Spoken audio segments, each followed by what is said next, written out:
নমস্কার, welcome to my channel হাতের ছোঁয়া।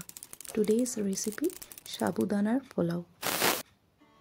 বড় দানার সাবু আমি এখানে ভিজিয়ে জল ঝরিয়ে রেখেছিলাম। 1 কাপ সাবু আমি এখানে নিয়েছি।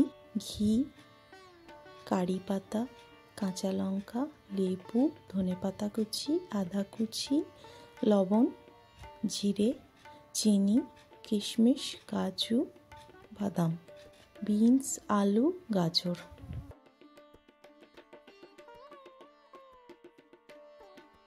কড়াইতে আমি সামান্য পরিমাণে ঘি গরম করে চীনাবাদাম এবং যে কাজু বাদামগুলো ছিল সেগুলো একে একে ভেজে আমি তুলে নিয়েছিলাম।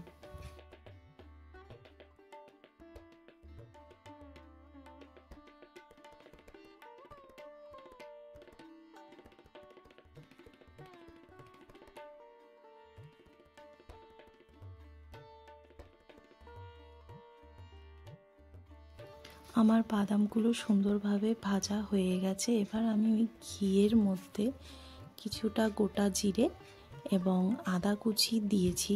আদাটা ভাজা ভাজা হয়ে যাওয়ার পর আমি আলু দিয়ে নাড়াচাড়া করে নিয়েছিলাম।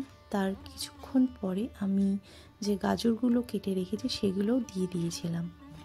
গাজর এবং আলুটা নাড়াচাড়া করার পর আমি কাঁচা লঙ্কা কুচিগুলো এখানে দিয়ে দিলাম। দিয়ে নাড়াচাড়া করে আমি কয়েকটা কারি পাতা দিয়েছি। আপনারা চাইলে জিরা দেওয়ার পরে কারি পাতাটা দিতে পারেন। আমি এখানে আলুর দেওয়ার পরে দিয়েছি। এবার আমি বিনসগুলো দিয়ে দিলাম। এখন নাড়াচাড়া করে স্বাদ মতন লবণ দিলাম। আপনারা যদি এটা কোনো উপোসের দিনে করেন তাহলে সাধারণ লবণের জায়গায় সন্ধক লবণ ইউজ করবেন। এবার যে কিশমিশগুলো ছিল সেগুলো আমি দিয়ে নাড়াচাড়া করে কিছুক্ষণ ঢেকে রাখবো। কাজু এবং কিশমিশটা সম্পূর্ণ অপশনাল, আপনারা চাইলে দিতেও পারেন নাও পারেন। সব সবজিগুলো এখানে সুন্দরভাবে ভাজা হয়ে গেছে। তারপরে আমি যে ভেজে রাখা বাদামগুলো ছিল ওগুলো দিয়ে দিয়েছিলাম এবং একটু নাড়াচাড়া করে ভেজানো সাবুগুলো এবার আমি দিয়ে দিলাম।